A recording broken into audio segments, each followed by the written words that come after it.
With that transformation framework, losing the 90 pounds, have you been able to replicate that in other areas of your life? I think that journey taught me everything I know about work ethic. And it was the same principles I applied to growing Bloom. You know, like I'm not someone with a business degree. I don't do well with numbers. I never anticipated being in business, but I outworked everyone I knew, you know, and Greg is the same. Like, we put our heads down. We have very different skill sets, and the same ethic I took from doing extra reps, extra sets. Like, as you said, the work you put in fitness, you're going to see the results from. I felt the same with business. I was like, I just proved to myself I can do that hard thing. Therefore, I should be able to do this hard thing. Mm-hmm. And just by chipping away every single day and working harder than anyone else I knew, we were able to build a business. And I think it's weirdly similar, the work ethic you can apply to fitness and business. It's striking just how simple and effective hard work actually is, and the things that we do in modern society to try and justify that, of like, work smarter, not harder, you know, you just need 2 to 3 hours of deep work-life balance. Like, I'm sure there definitely are validities to those things, but I think the reason why people run away from work ethic is that deep down we really know that it works. It just sucks doing it in the process. Yes. Like, it just sucks, and it's gonna suck, but on the other end of that, it's gonna be something magical, and I feel like you're the perfect testament of that too. Thank you. Yeah, I think the biggest thing I took away from the fitness journey and from building my business is when I say I'm going to do something, I'm doing it. That's just point blank. And I've kept that consistent throughout my life ever since the journey. And yeah, building a business, it's like, I think a lot of people would be really intimidated by it, but it was just like taking action. Like, we built the website ourselves. I took every single product photo. I designed every label. I did all of our copywriting. We did customer service ourselves. Like, it wasn't glamorous. We wore every single hat at the beginning, but we were willing to take action and just get it done. And I think that's the biggest difference between someone becoming successful and not. It's like, how much are you going to talk about it versus actually doing it? How do you measure that success? Just, I guess, in the business world, like, what gives you that feeling of success? I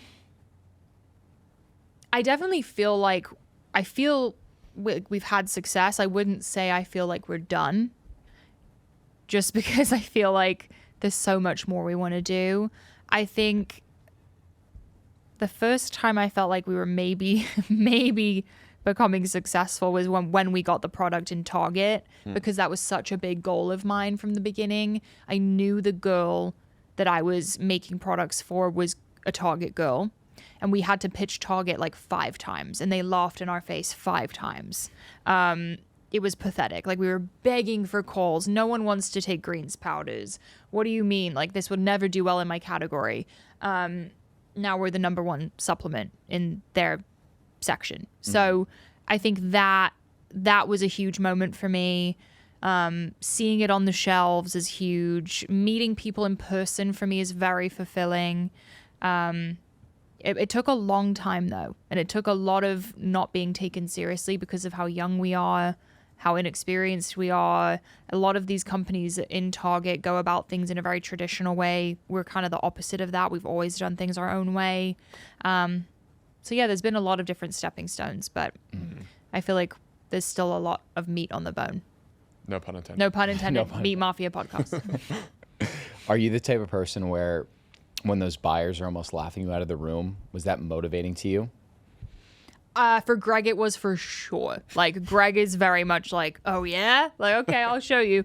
I think for me too, with the fitness journey, like, a little piece of me was trying to prove to people that I could do it. You know, I felt like I had a lot of doubt around me. And yeah, I think we both kind of have a chip on our shoulders, for sure. That's a superpower. Yeah, it's very helpful. And I think it gets you far enough. Like, I think having a chip on your shoulder and being a little angry and trying to prove it gets you far enough, but it doesn't take you the whole way. Yeah. You need to have like more of a purpose behind that too, but it is helpful. Yeah. You mentioned Christian Guzman and a few of those other OG fitness influencers. Yeah.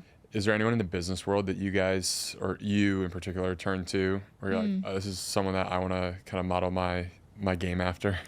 It's funny you say that because at the beginning, really no. Like there wasn't anyone doing it the way we wanted to do it. For me, I've seen a lot of female entrepreneurs online. Danielle Bernstein crushes, Grace Beverly crushes. I kind of viewed it from, like, I always looked at other faces of brands as an example because it was helpful for me with content creation, community, what I wanted to do. Now that we've gotten bigger, we have gotten to meet a lot of other entrepreneurs in the space. I know Greg really looks up to Doss Cunningham, the founder of C4, massive company. He's, remained the CEO for many, many years and taken it really far. And I think there's just, when you meet these entrepreneurs, I think there's like a through line of everyone having a little bit of a chip on their shoulder, a little bit of a story. I don't know if I've ever met someone super successful that hasn't been through some kind of struggle.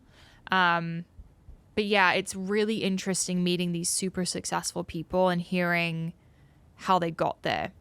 Like we recently talked to someone, he's the founder of Deep Eddy Vodka, Waterloo, and he worked on boats, like making minimum wage, working on boats. And he was like, I actually want to own one of these boats. And he wasn't successful until later in life, like 35 or 40. So talking to people with that kind of wisdom at this young age is really, really helpful. I forget the original question. I fully just went on a tangent. Just your business inspirations. Oh, right. Yeah. No, I mean, honestly, we didn't really have many at the beginning because we were kind of like doing it in such a unique way. But I feel like we pick up pieces as we go and as we meet more people. Yeah, it seems like there's this blend of like vision of who you could become and then a healthy dose of chip on your shoulder too. It's like the carrot and the stick methodology. Like they both have their place. You just have to figure out, pick and choose one, and you probably shouldn't let one consume you. Yeah, totally. What was the feeling like when the Nutrabolt deal happened? It was obviously such a huge moment and such a massive pivot for our business and our life, but it's so much more stressful than you would think.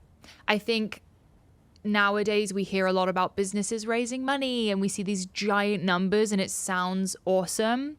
And I would love to say we were self-funded for majority of our time with Bloom. Like this is our only transaction, happened about a year ago. Up until that point, we were completely self-owned, self-funded.